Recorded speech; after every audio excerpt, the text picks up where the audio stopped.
Good evening, everyone. Welcome to another episode of Real Talk Family Life, brought to you by Faith Tabernacle Church in Nepal Street, St. James.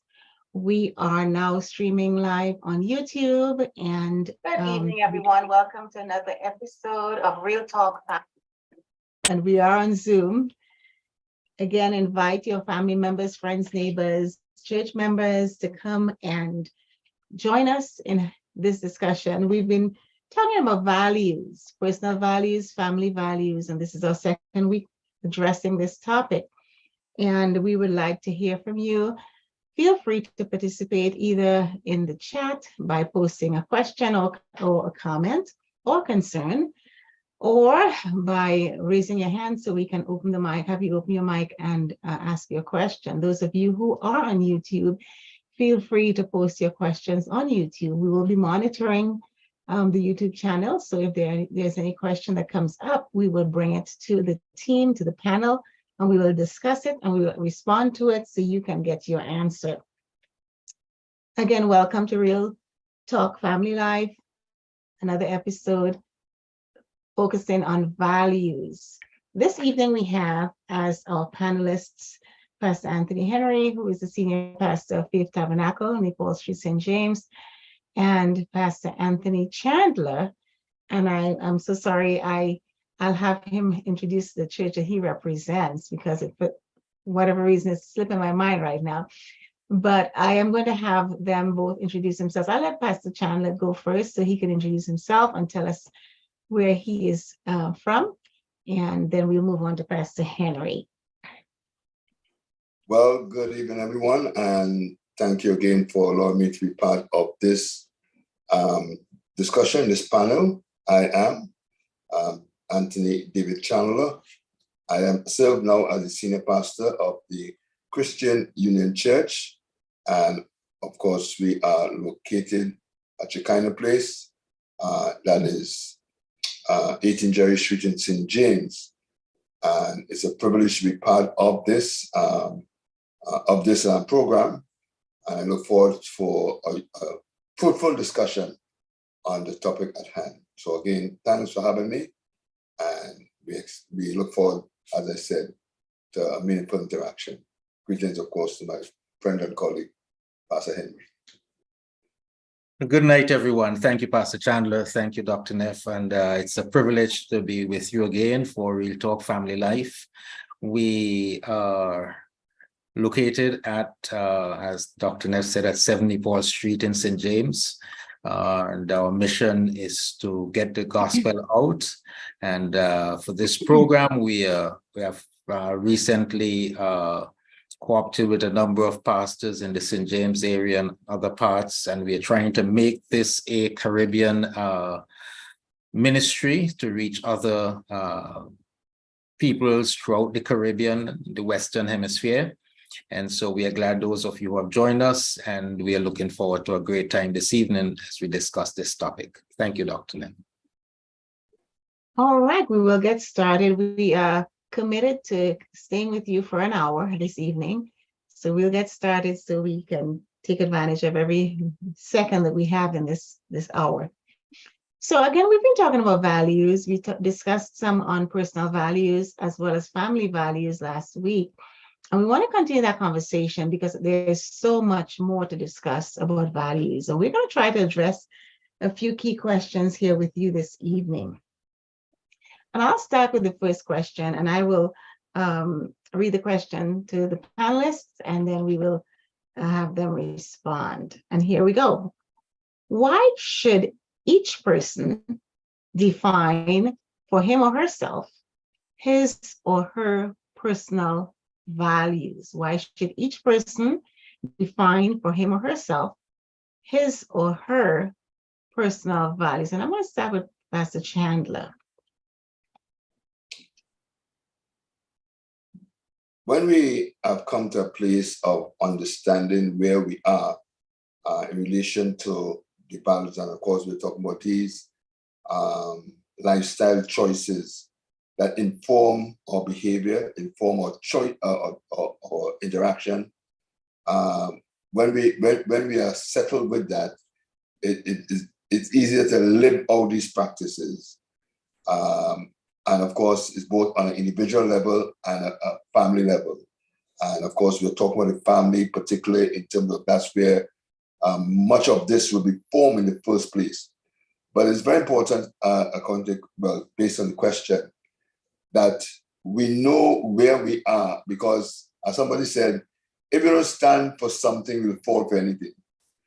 We just go along with the tide, and other person's values will become, we just flow along with whatever is current in terms of this society, influential people around us. So it's good for us as individuals to know where we are, the things that we stand, the things that are important to us. And this one, in terms of talking about values, what's important to us, what help us in our decision-making process. So when we have those things settled, then out of that place, we can make our choices and act out in an appropriate way based again on our values. Okay. Thank you, Pastor Chandler. Pastor Henry, what do you say about that? I would say that your personal values define who you are. They set you apart from everyone else, so that they construct a sort of a blueprint to your true identity. Mm-hmm. So that the person who has as his value honesty will always be known to be an honest person.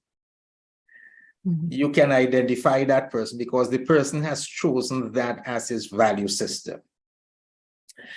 And I think when we talk about being a Christian, even to be identified as a Christian, it is not sufficient to just subscribe to the idea of being a Christian. You cannot truly be a Christian without embracing the values of Christianity.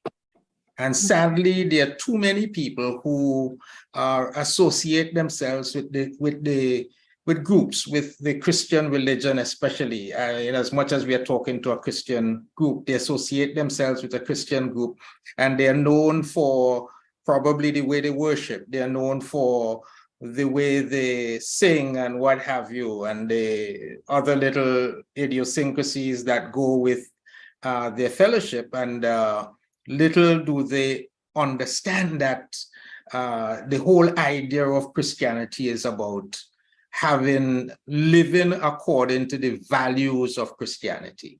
So that if you subscribe to the religion and you do not embrace the values, then you're not a Christian.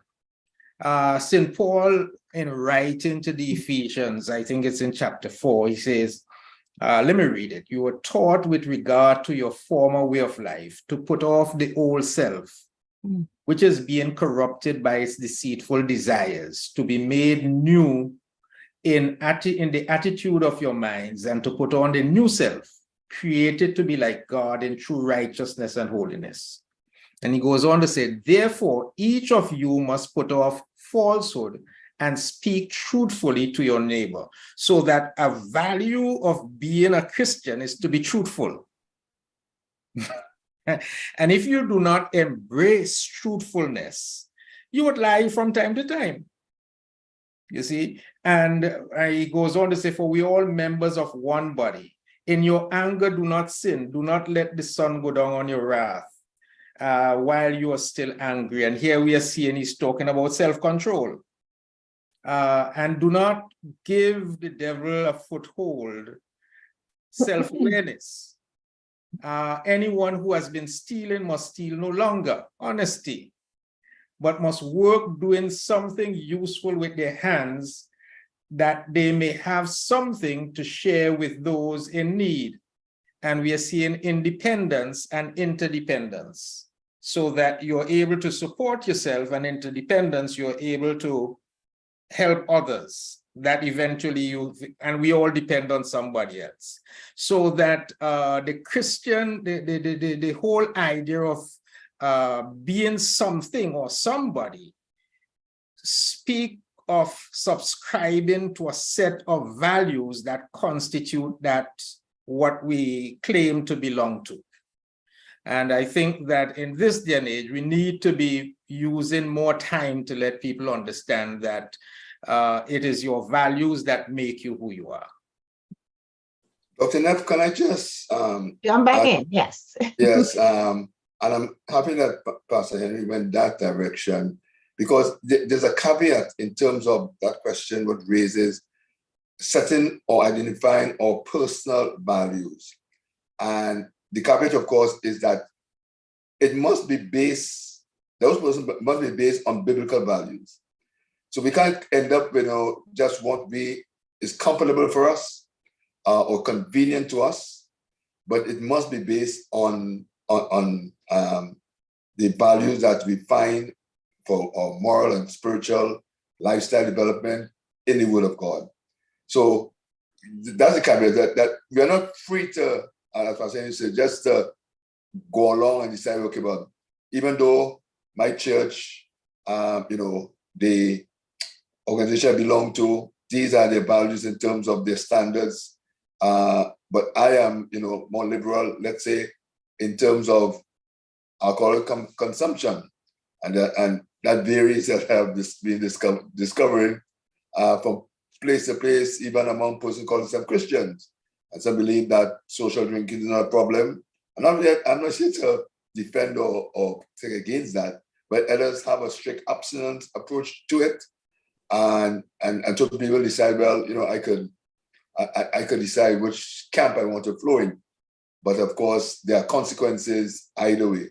So basically what I'm saying is that we just cannot, we have our own personal value, I agree with that, but it must be or should be based on biblical values. So I'm going to define personal values for us.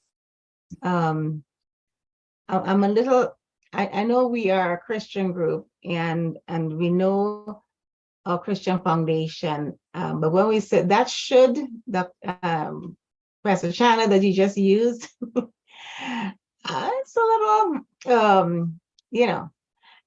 should is it has a little bit of connotation on it that doesn't apply to everyone.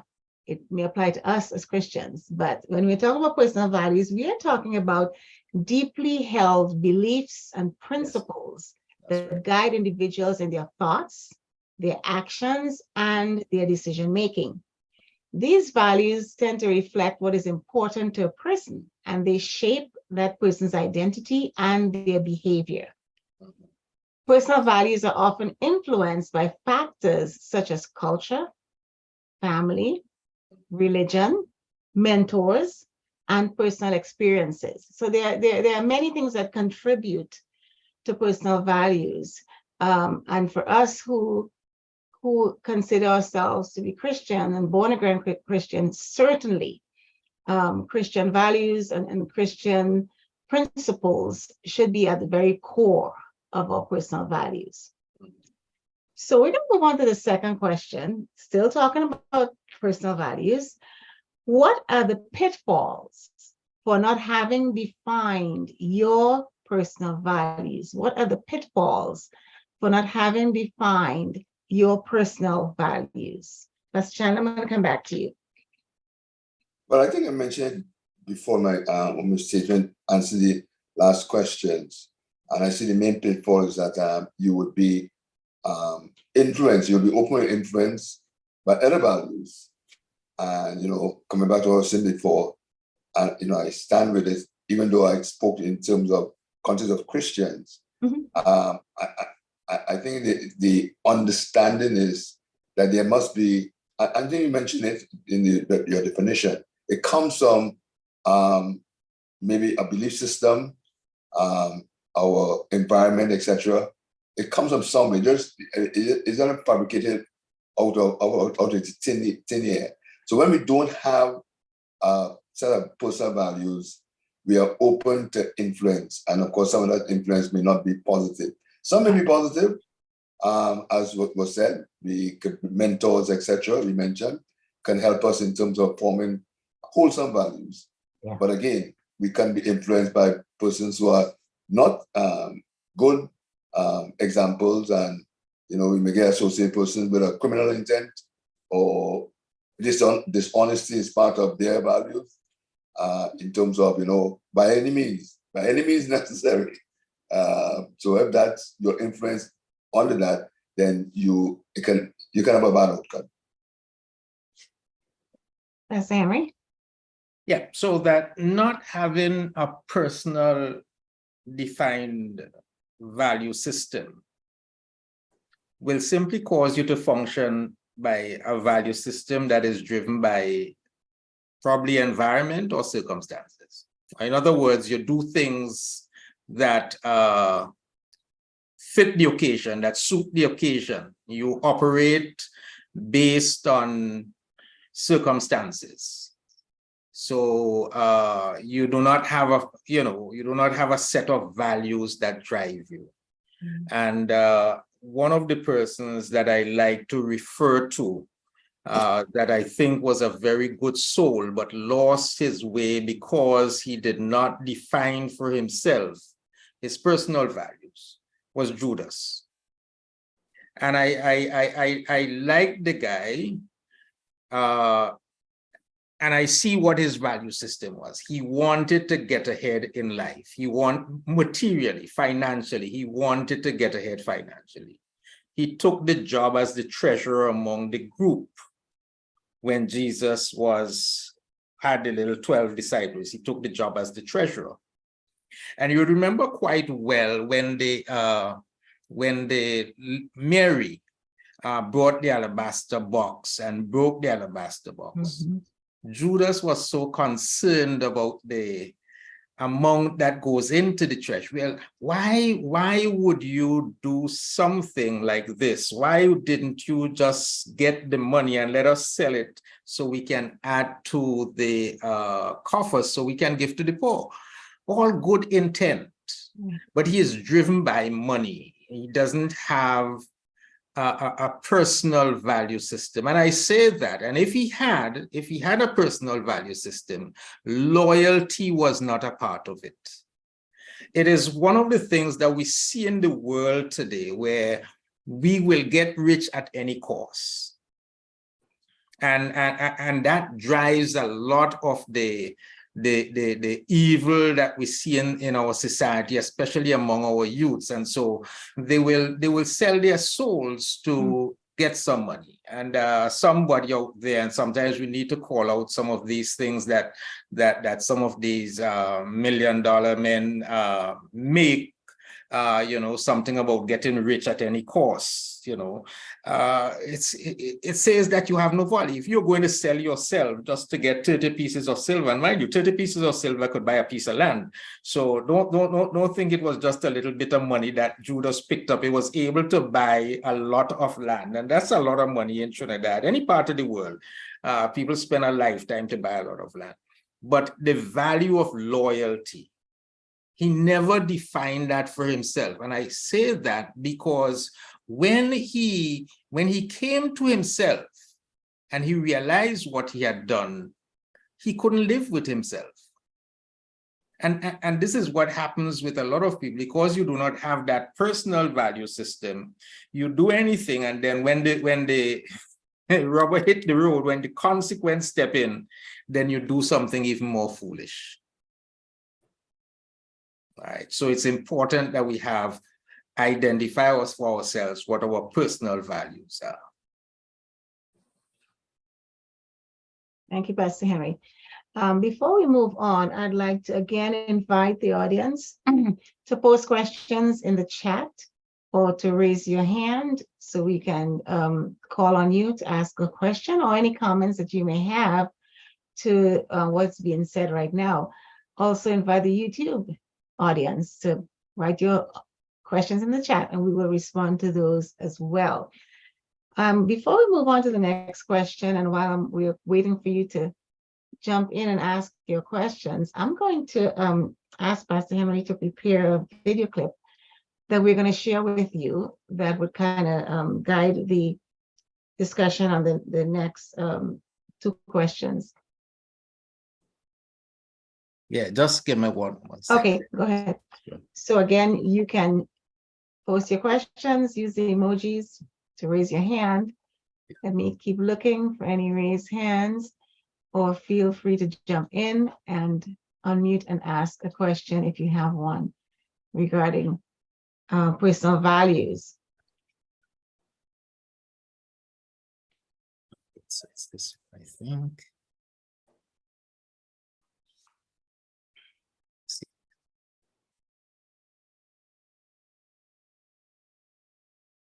Oh.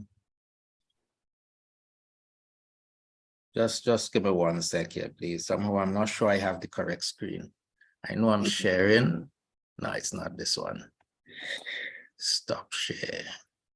Okay, so just give me one sec, please. Let me just close a few of these things that I have. That's right. Okay. Yeah. So while you do that, I want to share some takeaways that we would like you to glean from this discussion this evening. One, that your personal values are a central part of who you are and who you want to be. And they guide your thoughts, your actions, your behaviors, and your decision making. Another takeaway that would be good for you, or for all of us really, is that by becoming more aware of these vital factors of our life, namely our personal values, it can help guide us into making the best choices, making choices that are more beneficial to us and to our families. Pastor Chandler spoke about how it's important for our values to be grounded in our Christian beliefs and grounded in our faith. And that's very important, because values that are grounded in our faith and our spiritual beliefs are ones that will benefit us, ones that would lead us to the end result of life and not death. Because once you choose, there's a consequence to your choice. Another takeaway would be that some of life's decisions are really about determining what you value most, and what you value most tend to drive your actions.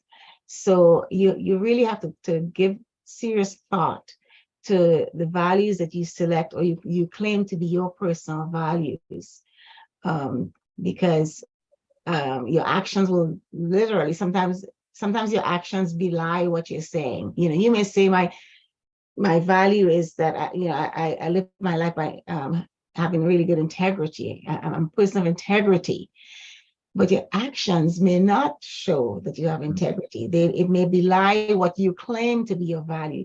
So your value has to be congruent with your actions. And if you find yourself in a situation where your values and how you act are totally incongruent, or there's cognitive dissonance, Pastor Henry shared last week, then you may really have to stop and think about what you're doing, what you're thinking, rethink and reassess, and come up with another set of values that will be more consistent with who you are and who you claim to be.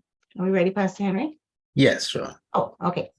It's only the fourth day of school for the new school term. And it has begun. The madness have begun with these children. What's happening? Parents, what are we doing? Why are we not stepping up to the plate as we should? Tell me why the police have to be policing your children morning and evening to go to school. And when they get from school, we have to police them back to get home quickly and out of the streets from Lyman. Why? Some of these children, I'm honestly left with some of these children. When you look through their bags and the attitude that comes with it, what's happening? Where have manners and respect, morals gone? Where? I had to spend the evening yesterday, myself and some other officers, colleagues, at the Sangre Grande Enhanced Health Center and then at the hospital with students from a particular school in Sangre Grande. who received significant injuries to both of them. What is this, a war zone? Both students, when we got there, covered in blood. The third day of school, the third day. What is this? And when the police act or we get involved, you guys start to question it and you get upset. Asheville is known for the Biltmore Estate and the great outdoors, but police sources tell me there is another Asheville in need of critical attention, where squabbles on the street are leading to gun murders. There was nothing that he would hide from me. I mean, he always spoke with me about everything. Miyoko Jackson can't hide her pride when she talks about her son Kanaz. He went to Irwin High School. He was a good student. But as he got older, he started to hang with people she didn't like. After someone tried to stab him, Miyoko says Kanaz, who had no criminal record, decided he needed protection. You were okay with him buying a gun? Yes, when he turned 20. The minimum legal age to buy a handgun from a dealer is 21, 18 if bought from a private seller. I had the kind of recognition on myself, like, what did you just tell your son to do? Last August, Miyoko says her son came home worried about an ongoing beef. He says, Mom, he says, there are several people, and he called their names out. They're trying to get me killed. 5 hours later, a man who was shot in West Asheville last night has died. I just want to talk to him. I miss him. I miss his voice.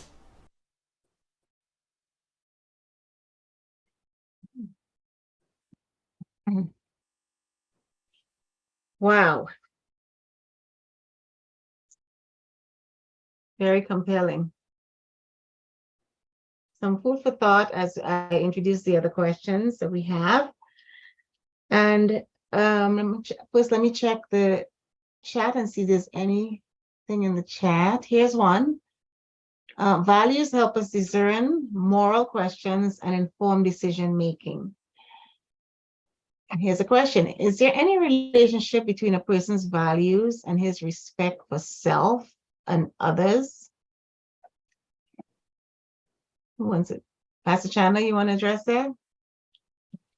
Well, again, our values, belief system, and the things are important to us. And it begins with us, as Jesus taught, love your neighbor as you love yourself.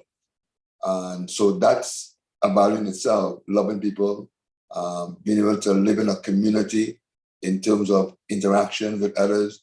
We talk about sharing, being considerate, that all those are expressions of love. And that begins with a sense of appreciation of you as an individual. I think this is one of the sad things about our societies now, and the clips speak to that in terms of where life seems to be so, people who get involved in these criminal activities, particularly those who are, becoming shooters and using other weapons to destroy life, that it seems that starting with themselves, they don't see themselves with that kind of worth or value. And so it takes nothing for them to snuff out another life. So it must begin with the individual understanding their worth, their value. Again, Jesus taught about, we being of so much value to God. And I think that helps us to inform the fact that, hey, God is concerned for us, and others are concerned for family members, the general society. They are concerned. We have attachments, and so if you don't have those, if you don't have a sense of self, a sense of because we are not doing it first and foremost for others, but it helps us as an individual in terms of how we negotiate or navigate through life. When we have a sense of value that will be a guidepost, it will be, give us what we call guardrails, as we said. I think that's similar looking at guardrails. So setting boundaries, what we can and won't do. Again, the scripture talk about training a child where should go when it's old won't depart, because us as parents, giving them those value systems, the do's and the don'ts, so that even though they get involved in another atmosphere, another environment, they what they have internalized will guide them, in dealing with those kind of crisis situation that comes to every life.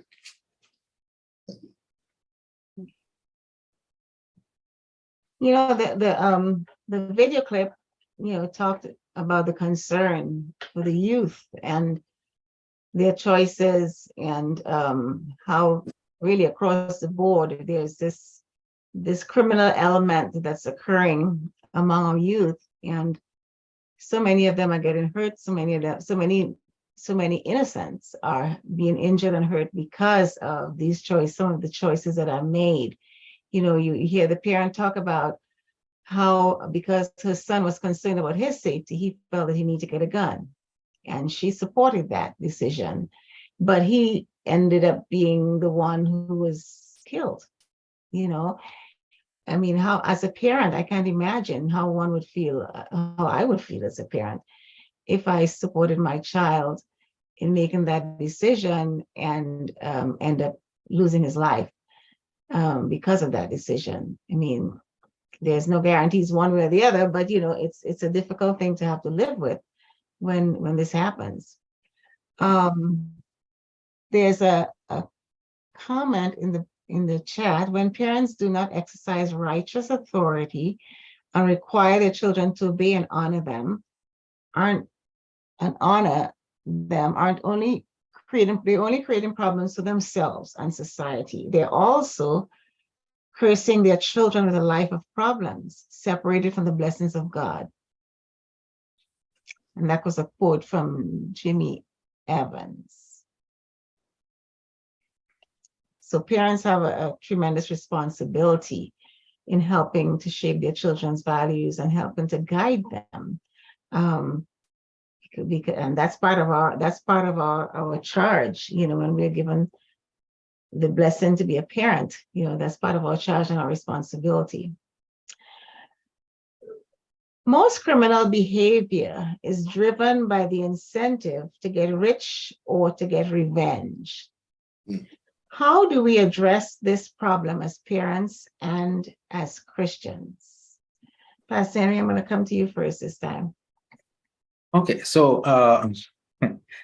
can I address the revenge part? Yes. Start with them. Mm-hmm.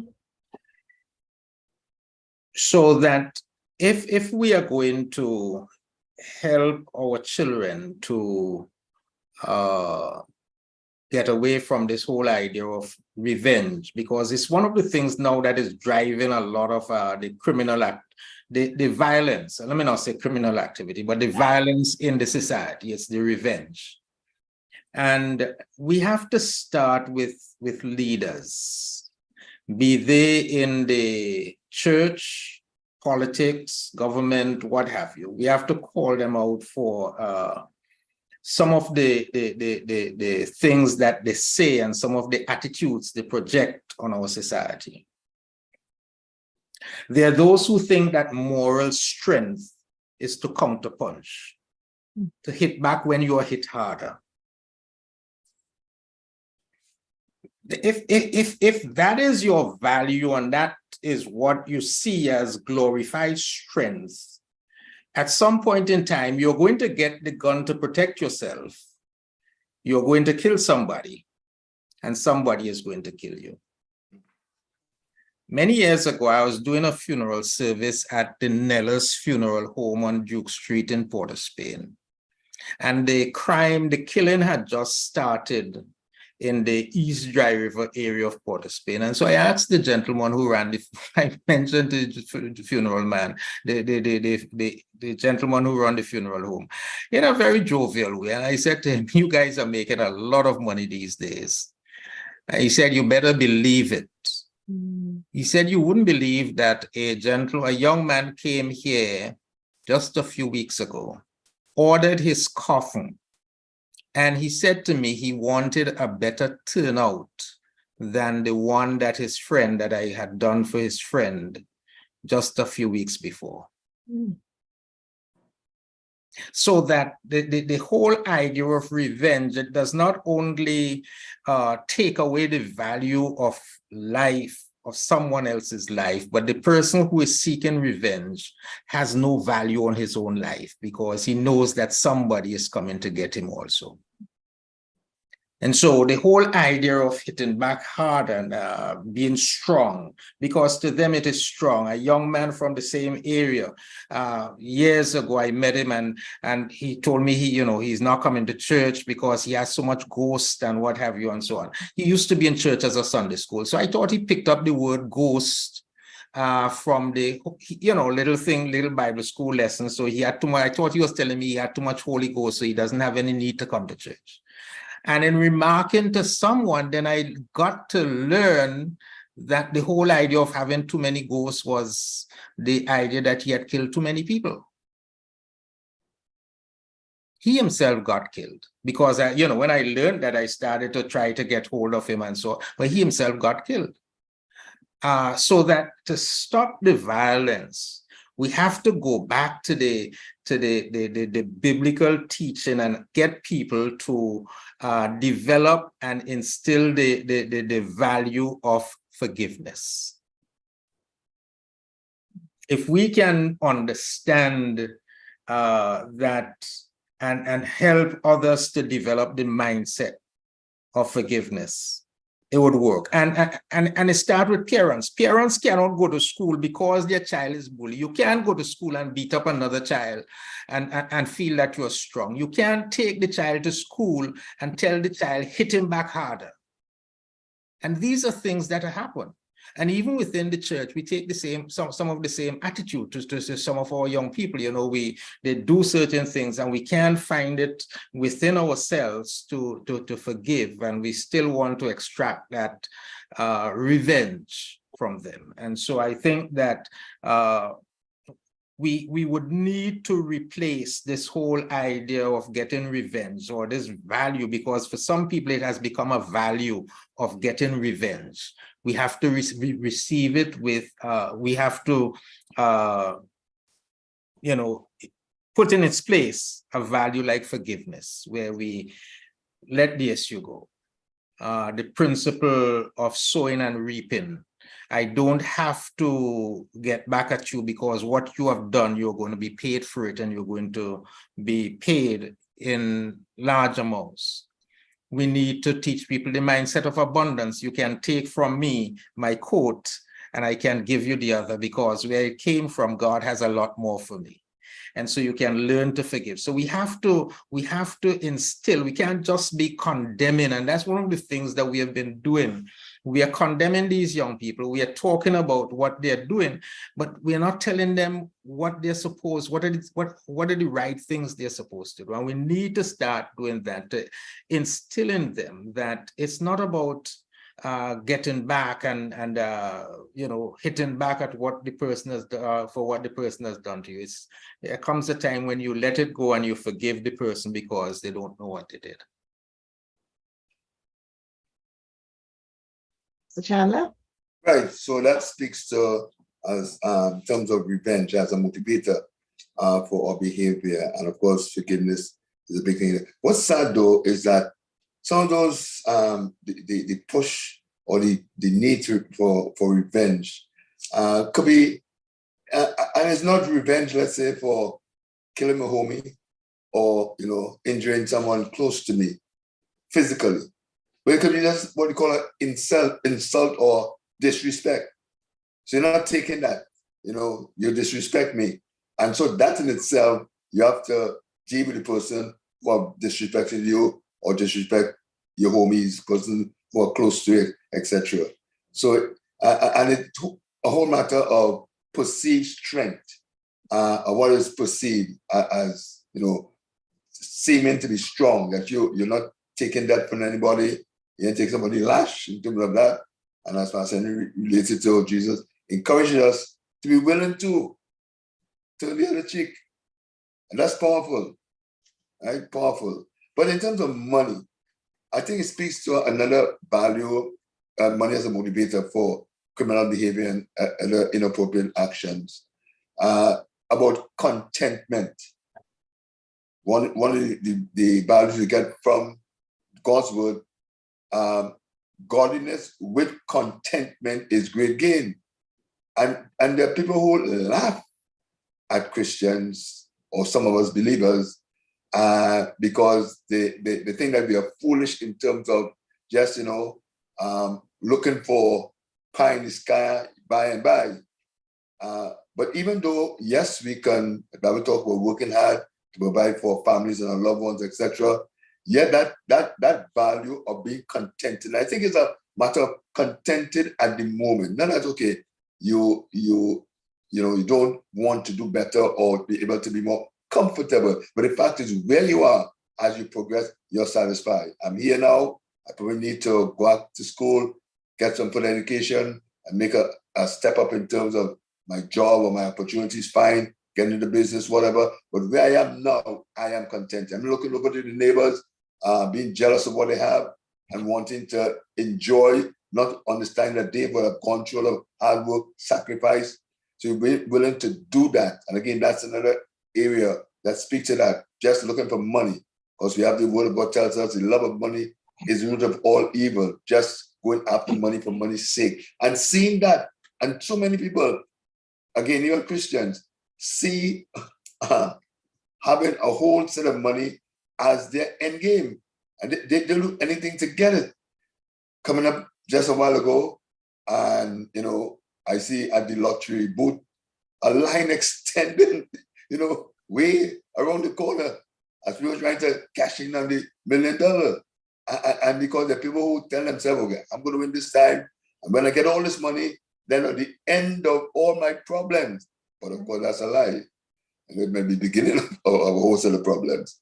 And again, we are not looking at embracing poverty itself as something to be, embraced as a goal. But it's contentment. I know we teach our children to be contented, right? Because you don't have, you go along and some of the older generation understood this, where we're able to, know that only once a year we're going to get, a new pair of shoes. So we have to, take care of what we have, etc.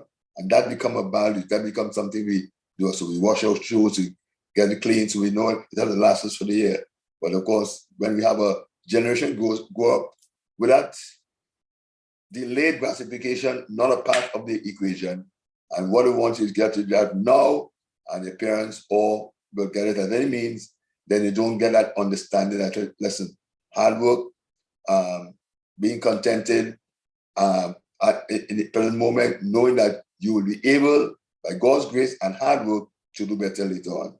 So those are two very important areas that we need to be saying the right thing and helping the next generation understand that, yes, people can be wrong to you, but you can choose. You can choose how you respond. I normally share with folks, particularly in a marriage, pre-marriage counseling, something I picked up from a writer. It said, my response is my responsibility. We cannot determine how persons will act, but we can determine how we will respond to whatever comes to us. Thank you. Thank you. And to go along with that, as parents, it's our responsibility to begin to model those behaviors from very early. Let your children see you in a state of contentment and not constantly dissatisfied to the point of wanting to go out and do something, whether it's illegal or irrational or whatever, to get what you want because you're not content with where you are. And if we, as parents, begin to model those behaviors to our children, and we begin to teach them how to have personal contentment and to really be happy and gracious for the things that the Lord has blessed us with. Gratitude is something that you very seldom hear anymore, but showing gratitude and expressing gratitude and teaching children how to express gratitude for the things that they do have while they work towards what they need to have, I think is an important value to teach our children. Looking in the chat, we don't have anything in the chat. This is your last call to put questions or comments in the chat and to share your thoughts and ideas with us. This question speaks to family values, and I think that's where we ended our last session last week. We were talking about family values and why they're important. So are family values important? How should they be developed? And at what point in time do you teach them to the children? Do we teach them to the children? Is this something that we, is there a time frame within which we need to be mindful of to teach them to our children? And if we pass that time frame, is it too late to begin teaching them values? Is it a lost cause after a certain point in time? What are your thoughts on this, Pastor Henry? It's just family values should start with the parents. And so for every prospective parent, the marriage should be made a family value. Right. One of the things that I always like to say to never married dads, if you want to call them that way, you know, those guys who bring their babies to dedicate and they're not married. And I would ask them, especially if it's a girl child, I would ask them, what will you do if with the guy who impregnates your daughter, your little baby that you're holding on your hand now? What are you going to do if somebody impregnates your daughter and is not married to her? And surprisingly, they are going to be very strict with that guy. They can't do that. They would want to do everything possible to hurt that person, but they're not doing it to themselves. And again, values. And so when St. Paul spoke about sexual involvement, he tied it to values. You know, we have taught it this way, like it's like the command, thou shalt not commit, thou shalt not. Paul said, this is not who you are. Your body is the temple of the Holy Ghost. So you value your body. You value the use to which you put your body. And so it is very important that the parents start so that when that child comes into the world, that child understands this is mommy, this is daddy. This is a marriage. And so I am fashioning my life here. But you know, it's not easy. And I know of an individual, she was in her mid-40s. And when she was on her dying bed, she met one of her brothers for the first time because of the lifestyle of the father. Now, that father can't talk to that daughter anything about values. And it's one of the things that we see in society. So the parents, when you have two people who start right and have established themselves, they should now come together. Listen, this is the foundation that we have. These are the children that we are raising. What are our values, and how are we going to instill our values to make these values our children's value? And I'm glad Pastor Chandler mentioned about premarital counseling. If for some reason or the other, when you sit in that counseling session, or in those counseling sessions, and you realize that your value statement differs so widely from the other person, and you know, so I am a social drinker, you are not I value social drinking, I detest social drinking. Let's be friends. Because at some time in point, you're going to be wondering, what should the children do? You see, should the children be social drinkers, or should they be just remain in abstinence. And so you need to develop those values for your family. And my family growing up, I don't know, I can't remember hearing about values. And most of the time they came in proverbs and you had to learn to understand them. But I knew that in the Henry family, nobody's supposed to go to prison. And so that was something that was said. That was one of the spoken values. You cannot do anything to go to prison. So you had to live in a particular way. You had to respect the police. You had to respect the law. And you just do not do anything to break the law. And parents need to do that more now, so that, in training your children, you can instill into them what values are. And the values that you instill to your children, rest assured that they're going to take it to their children, and it may even get to their children, to your grandchildren. So it is important that you develop the right, you have the right values for the family, and you identify them. I usually say to individuals, write them out, say what they are. This family will be an honest family. This family will be a caring family. Just write out all the things that are important to the family and try to live according to those principles. Thank You you. know, Chandler? right, in establishing values, at what stage, of course, we would want it from, it should be present in the parent. There is, of course, that concern about children seeing a certain kind of behavior and parents, by problems or whatever, exposing another one. So do as I say, but not as I do. And of course, that don't get the children or the family very far. When God was establishing in Israel values for the family, he set it down. He told Moses, this is what you have to tell the people. It's recorded in Deuteronomy chapter 6. Let me just read a few verses there from verse 4. He says, "Hear, Israel, the Lord our God is one Lord. And thou shalt love the Lord with all thy heart, thy soul, and with all thy might." So that was, let's say, their value statement as a nation that God was giving them. This is what underpins you, that you are God-fearing people that loving the Lord. And then he follows up, and these words called the Shema, these words, which I commanded this day, and the Israelites will have to repeat this every day, and internalize it. This is who you are. These words which commanded this day shall be in your heart. So it has to be start in you as a parent. It should be in your heart.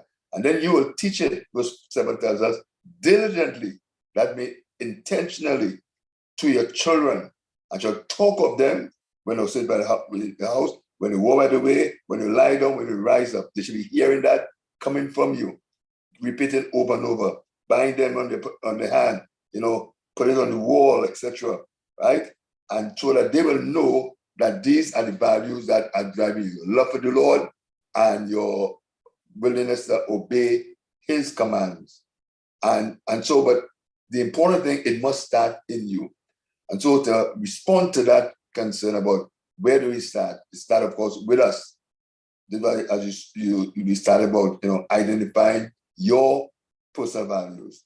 And that should become the family values. And as Pastor was saying, it has to be in relation to wife, spouse. That becomes, and there's no contention, no, right? You have to agree. The Bible tells us, can two walk together except they agree? And those are the fundamentals, like values, that you need to agree upon, because they don't change over time, but you have to recognize, hey, but because of my setting, my environment, I accepted certain things. Let's say punishment or discipline. And people tell me, well, I get plenty licks in terms of, a lot of, but more or less like abuse. And they think that is a norm.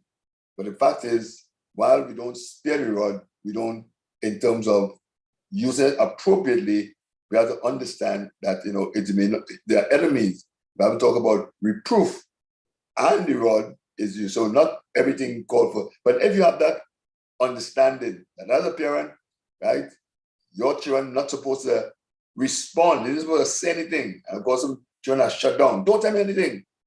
But you want your children to express yourself. To be have confidence. But you shut the child down, the child can't respond. So they grow up with that kind of, those hurts internalized. And at some point in time, there's the explosion and the society pays for it. So coming back to the question, those values have to start with the parent, and then they will be able, as the word of God tells us here, Israel, then you teach those to your children. And not now and then, but deliberately, consistently, speaking in different ways, he's saying, the different means of communicating it, by visual, by repetition, of course, by living it. Then the children internalize that, and those values will become their values, and will help them as they negotiate life. Love it, love it. And as you share that, I was reminded of a story that speaks to parents not only teaching the values and insisting on it and so forth, but also modeling it. You can't teach a lesson and you do something else that's totally opposite. There was a story told about a man who his son was on spring break, and he decided that he was going to teach him about honesty. And for the entire week, he taught him about honesty in all the different ways you shared, Pastor Chandler. He read it in the Bible.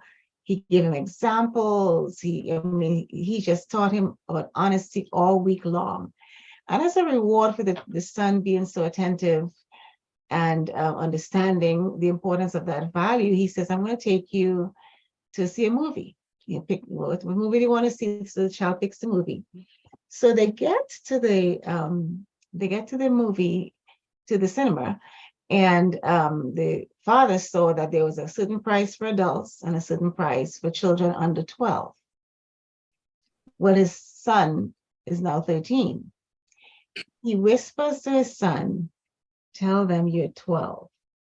So they go up to pay for it. He pays for one adult and one child, and they go in. Well, all of those lessons that were taught for that entire week were erased by that simple statement, because you taught him about honesty, but you just taught him and told him and instructed him to lie. So there went the lessons. So we have to model those things. They have to see us modeling those behaviors so they can, again, begin to internalize it. It's the best way for them to know that we truly believe what we're teaching them is for us to model those behaviors as well. So I'm going to ask the panelists to get their final thoughts together while I check the chat and see if anyone has shared anything or have a question to ask. And it's almost time. It's about time for us to wrap it up for this evening. And there is a comment in the chat from Yvonne. Having a value system based on biblical principles teaches us that although all things may be lawful, that is morally legitimate, permissible, for example, smoking, drinking, owning a gun, etc., but not all things are beneficial or advantageous. All things are lawful, and I quote, all things are lawful, but not all things are constructive to character and edifying. And that comes from 1 Corinthians 10:23. Thank you for sharing that scripture with us, Sister Yvonne. All right, Pastor Chandler, would you like to give us your closing remarks?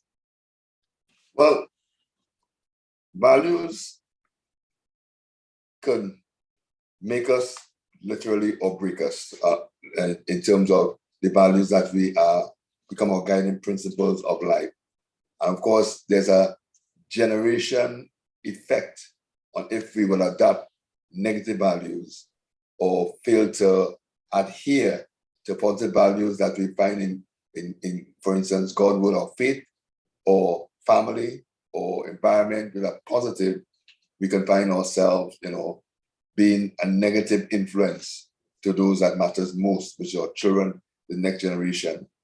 I was looking at a site called Maripedia, Maripedia. It's an online social science encyclopedia that synthesizes and translates the work of social scientists into concise, issue-specific entries that are intelligible to the lay reader. And I found it very helpful in some of the things that it speaks to, because they do a lot of research and come up, and of course, much research may be done in a North American context, but I think it's applicable across the board.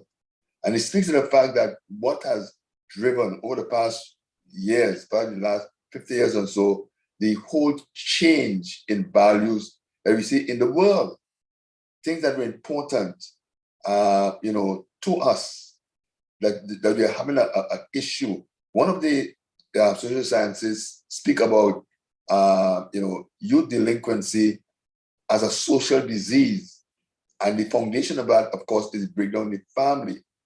Just recently, we have our CARICON leaders. They came up with an approach to fighting crime as recognizing or crime as a public health issue. Crime as a public health issue, not because people are dying from crime, but it speaks about a problem, an endemic problem within society. Of course, the foundation of society is the family. Of course, the individuals make up the family. That's the basic. And so it's very important. What we're speaking about here is not just, just spending time talking things that sounds good. These are so critical that we need to understand that, hey, we must have guiding principles as we live our lives. And that will influence not only our immediate family, but, communities, and of course, countries, and by extension, the world. So we need to get it right so we can get our children on the right pathway. Values, as I say, can make or break us, make or break societies.